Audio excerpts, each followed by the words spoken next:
There was no reason the last assassin should have failed. By all known accounts, Dralik the Phantom was perfect. He was a veteran of 1,000 contracts, a specter in the dark, an executioner who had never been seen, let alone caught. His methods were flawless. His targets never knew they were marked until their last breath. And yet, Dralik was dead. His last transmission to the Galactic Assassin Syndicate had been garbled, nearly incoherent. The log played back only once before self-deleting. The moment I saw him, no, the moment I even thought about the shot, something else saw me. I was never alone. This isn't possible. It isn't possible. The transmission ended with static. The data log corrupted. There was no body, no trace. It was as if Dralik the Phantom had never existed at all. And now, the contract was being offered again. The highest payout in galactic history. Viekar the Unerring leaned back in his seat aboard the dark-hulled frigate Silent Veil, considering the job before him. The target was a human diplomat, Ambassador Elias Carter, a man with nothing outwardly exceptional about him. A negotiator. A bureaucrat. And yet, every assassin sent after him had failed. Viekar exhaled slowly.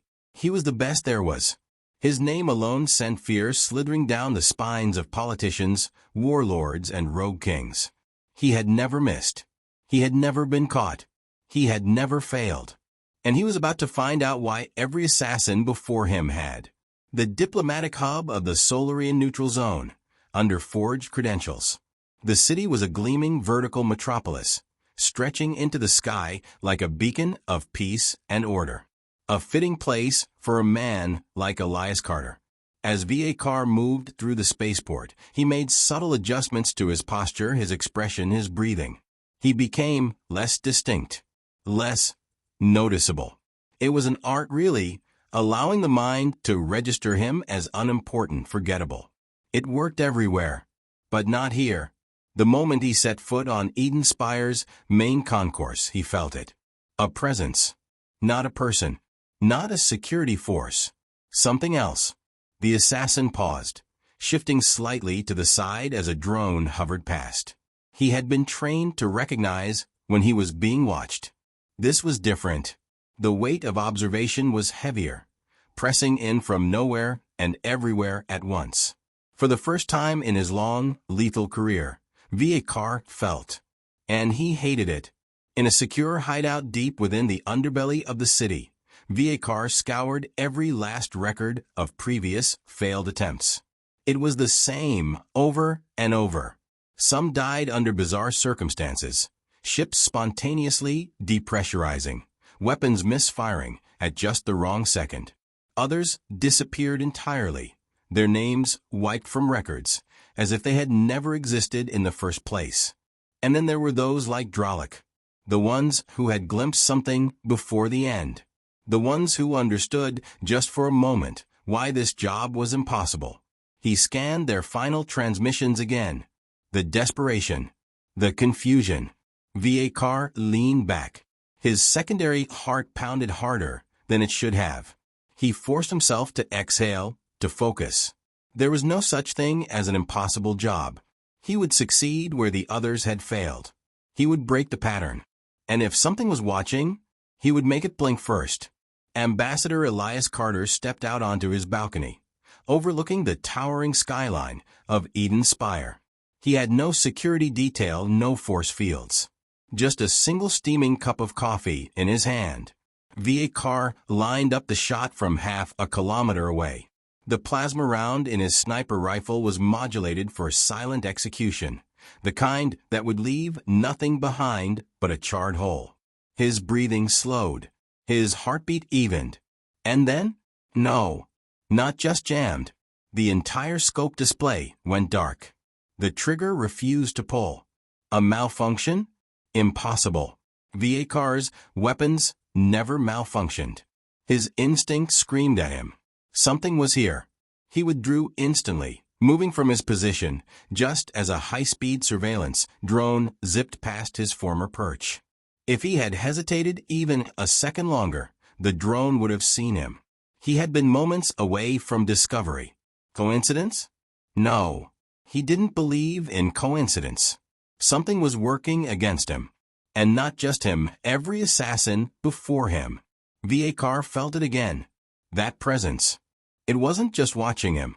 Vakar spent the next 3 days attempting to gather more intelligence. Every path led nowhere. His usual informants? Silent. His backdoor access to security networks? Scrambled. Even the Galactic Assassins Syndicate, an organization that prided itself on absolute secrecy, refused to acknowledge the contract existed. It was as if the very idea of killing this human was being erased before it could take root. Vakar sat in silence in his dimly lit hideout, staring at his inactive rifle. He was the best. The Unerring. Yet here he was, trapped in an impossible paradox. A target who could not be touched. His fingers curled into a fist. He needed answers. And there was only one place left to look. The ones that had spoken of humanity in whispers. The ones that had left behind warnings. And the ones that had vanished after doing so. Vakar wasn't afraid of death.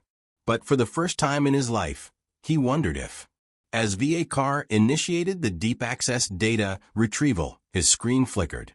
A single message appeared, written in an unknown language. Yet somehow he understood it. You were never meant to ask. Then, the power in his hideout cut to black. The darkness of the hideout settled like a thick shroud around Vakar. The message on his screen was gone, erased the moment it appeared. His instinct screamed at him. This was no error. Something, had reached into his encrypted system and left him a message. A warning. He exhaled slowly, fingers tightening around the edge of the console. He had spent decades mastering the art of killing, of striking from the shadows with precision and certainty. And yet, for the first time, doubt crept in. He had faced impossible security measures before, infiltrated strongholds with countermeasures so advanced they were indistinguishable from magic. But this was different. There were no defenses to bypass. No guards to kill. No countermeasures at all. Because something was erasing the very concept of the mission itself. He reopened his terminal, attempting to re-establish a secure connection with the Galactic Assassins Syndicate. If they had sent others before him, they would have logs, strategies, post-mortem reports, contingency plans. He fed a backdoor protocol into the system, bypassing the surface layers of encrypted bureaucracy. A single response returned. Asterisk, no such contract exists. Asterisk, not deleted. Not restricted access. Not even denied transmission. The record had been wiped as if it had never been entered. Vakar's jaw tightened. That wasn't possible. If the syndicate was pretending the contract didn't exist, that meant one of two things. Either they feared something powerful enough to dictate their reality, or they had been made to forget. Neither option sat well with him. For the first time in his career, he was hunting something beyond his understanding. The underbelly of Ortis Prime was a place where forgotten people went to die. In the neon-lit ruins of the city's lower levels, beneath the thriving surface world, existed those who had stepped beyond the limits of knowledge and lived to regret it. Vakar had spent years cultivating contacts here, feeding information where needed, eliminating problems when necessary. There was no law in the Undercity, only the iron rule of those who knew too much to be left alive but too dangerous to be killed. Tonight, he sought one of them. The enclave of failed assassins operated in the shadows of the Syndicate's reach. Their leader, a scarred ex-killer named Relther, had once held the same prestige as Vakar. That was, until he had broken the unspoken rule. He had asked the wrong question.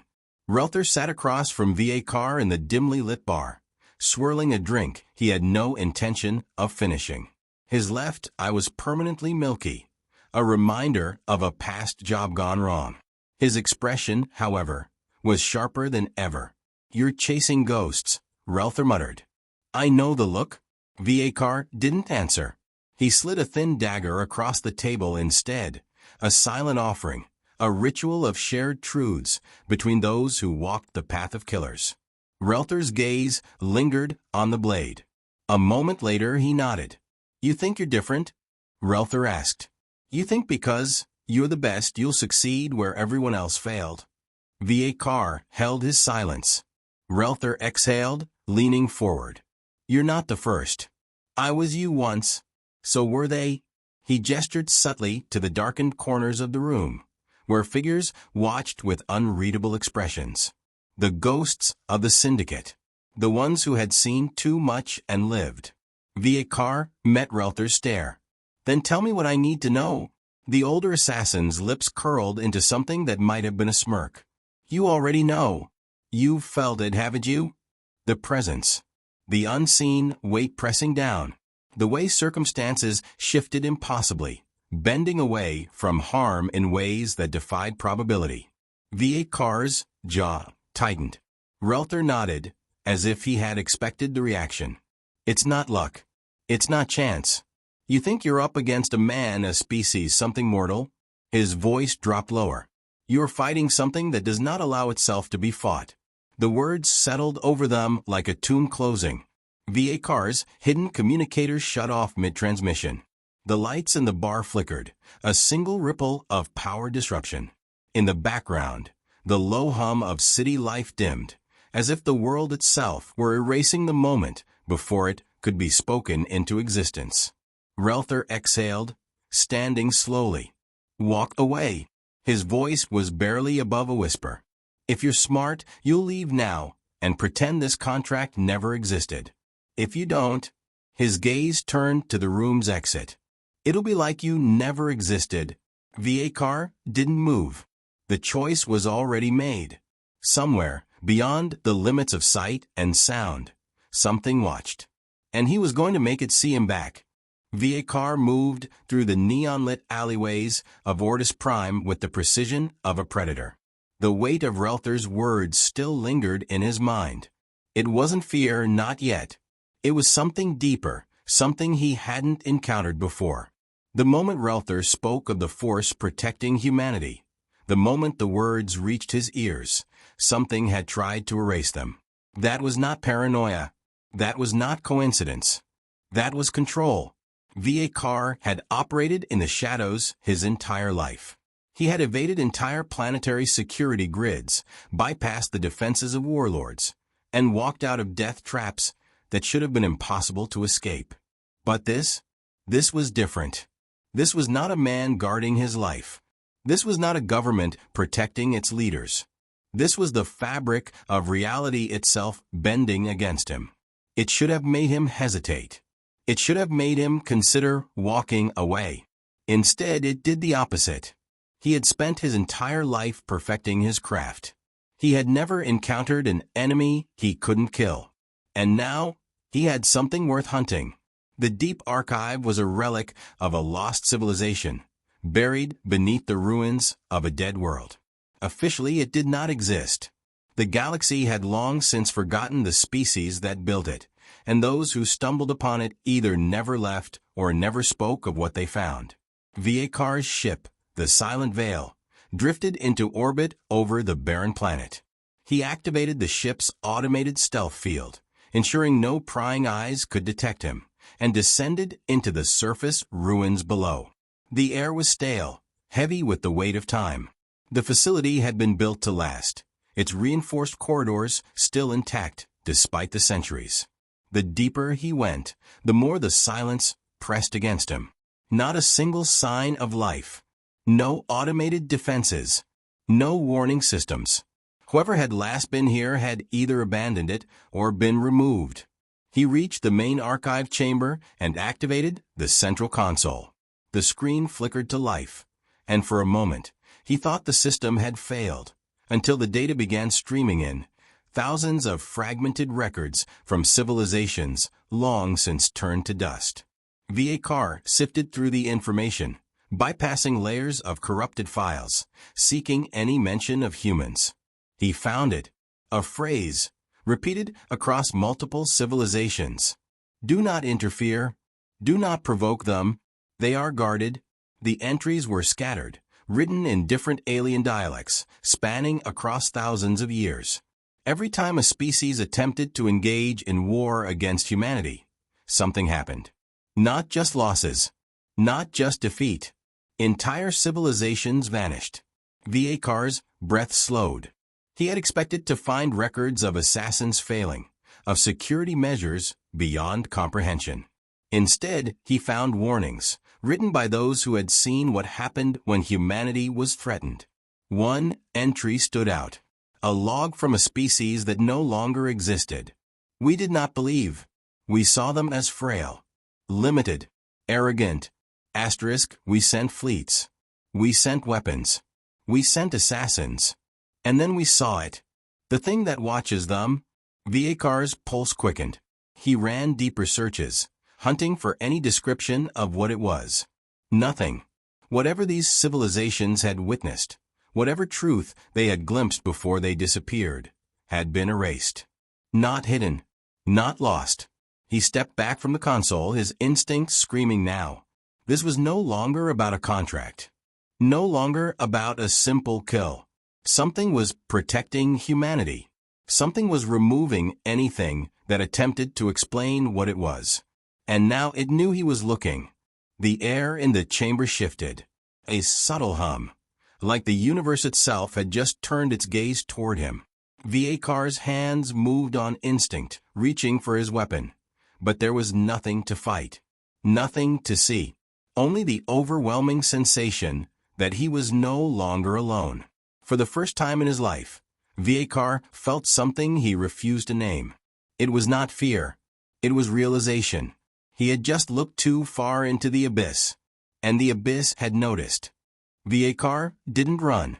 Running implied panic. It suggested fear. And yet, every trained instinct in his body told him to leave this place.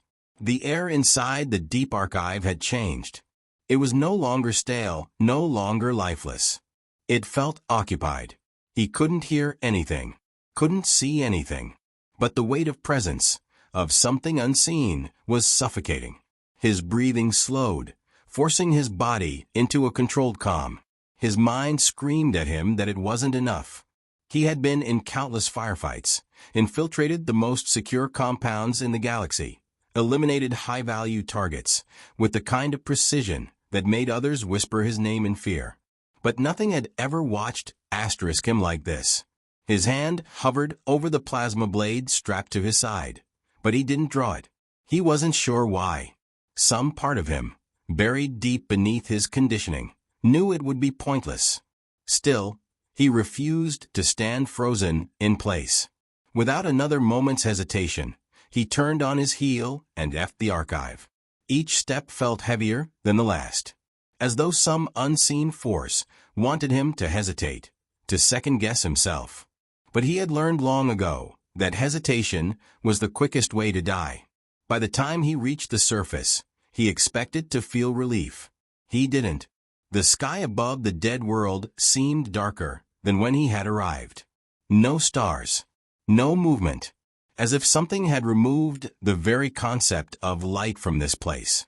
His ship, the Silent Veil, waited exactly where he left it. The moment he stepped aboard, he engaged a full system scan. No anomalies. No tracking devices. No security breaches. And yet, he did not feel alone. Vakar wasted no time lifting off, his fingers moving over the controls with mechanical efficiency. The Silent Veil shot through the atmosphere, breaking free of the dead planet's gravity. Only then did he let himself breathe. But as the ship entered deep space, his cockpit screen flickered. A single message appeared. You were not meant to see. Vakar's stomach turned to ice. He had disabled external communications, had purged all unnecessary connections before landing on the planet. There was no possible way a signal could have reached him. Unless it had never needed to. His fingers hovered over the control panel. He could erase the message, pretend it was nothing. But Vakar had never been one to turn away from the unknown. He accessed the ship's internal records, searching for the origin of the transmission. No coordinates. No sender. just a data packet that hadn't arrived, but had instead been waiting inside his system all along, as though something had left it for him before he had even arrived. His ship's scanners suddenly flared with proximity alerts. No ships detected. No debris. Nothing but empty space. And yet the sensors screamed in alarm, warning him of something directly in front of him. Vakar's muscles tensed as he gazed out the viewport. There was nothing there. No ship. No station. Just the endless black of deep space. But the proximity warnings grew louder. Closer. Vakar had seen enough anomalies in his career to know when something should not be possible. He reached for the ship's manual override, preparing to engage full-speed evasive maneuvers. The moment his hand touched the control, the ship froze. Not a malfunction. Not a power failure. Time itself stopped. The warning sirens silenced. The hum of the ship's engine ceased. Even his own breath had stilled in his chest.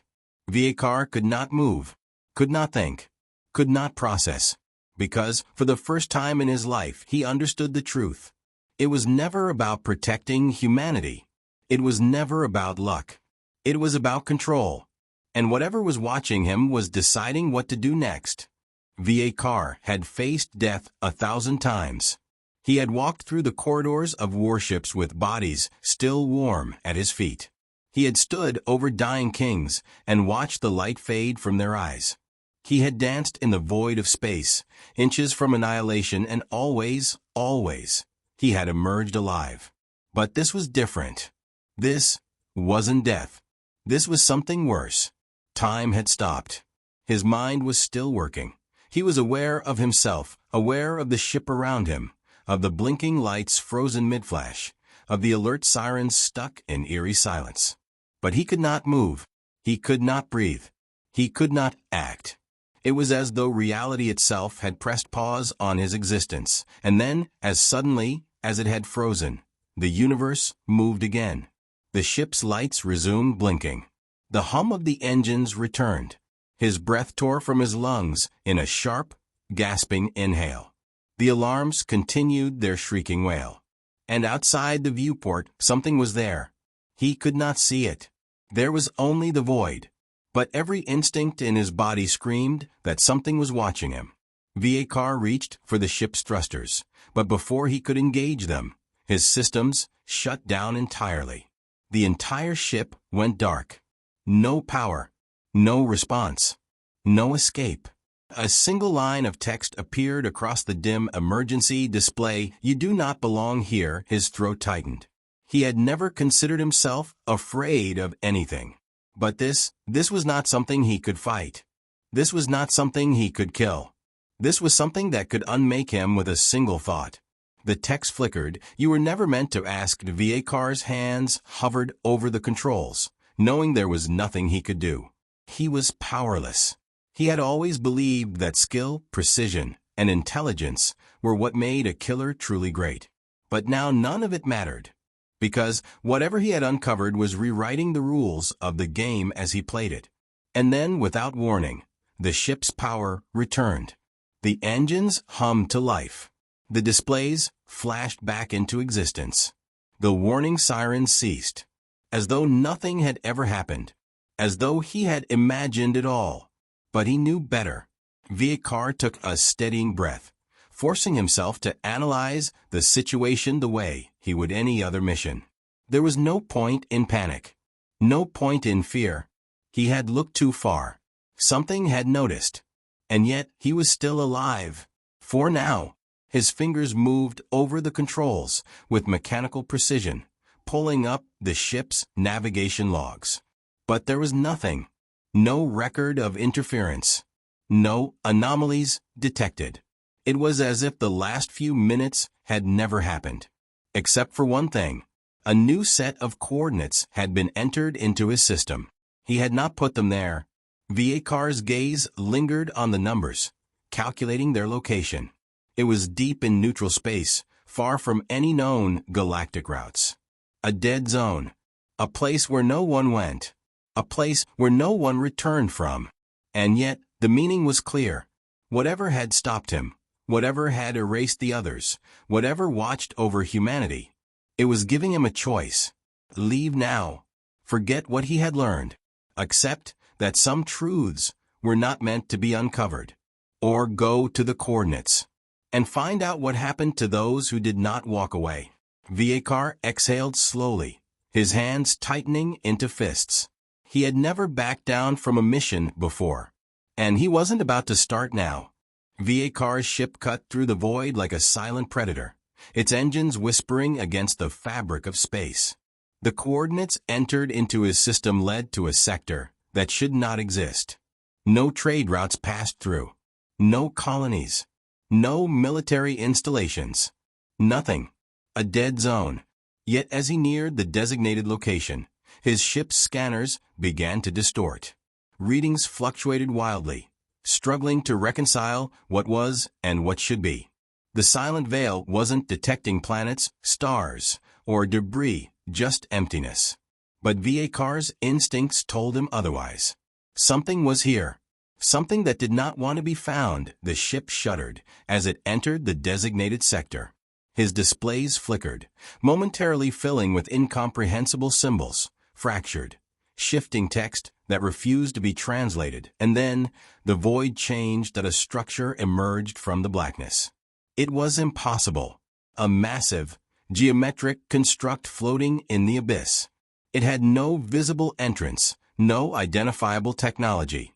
Its surface was dark, smooth, shifting between shapes that his mind struggled to comprehend. The Viekar had infiltrated vaults built by the most paranoid warlords in the galaxy. He had seen ancient machines left behind by civilizations that had no right to exist, but nothing like this. As his ship drifted closer, something pulled him in, not gravity, not magnetism, something else. The silent veil ceased responding to manual control. He reached for the emergency override, but it was useless. The construct had already decided that Viekar's vision blurred as his ship entered the anomaly. And then everything went black. When he woke, he was standing not aboard his ship. Not in space, but in a vast, empty white expanse that had no walls. No horizon. No time that he reached for his weapons, but they were gone. His suit gone. His comms. Silent, that he was exposed in a way he had never been before, that a sound, no, a presence, shifted around him. Viekar turned, his instincts screaming, but there was nothing to fight. Then a voice, not spoken, not heard, felt. You were warned. Viekar's pulse was steady, but his mind raced. He had no idea how he had been brought here. He had no point of reference. Yet he was not dead. That meant something. Who are you? He asked, his voice unwavering. Silence. Then, the presence pressed closer, its weight suffocating. You believe in control, in skill, in precision. But none of that matters here. You were never meant to see this. Viekar clenched his fists. Yet I'm still here. That a ripple through the void. A sensation he could only describe as consideration. You are persistent. You are unusual. Viekar took a step forward. He had no weapons, no armor, no ship. But he still had his mind. What are you? He demanded. What is this place? The air around him shifted, reality itself bending, showing him glimpses, fragments of knowledge that his brain struggled to process. Planets erased from time. Ships that had never existed. Civilizations that had been unmade before they could become threats. And then he saw them. Humanity, surrounded, guarded.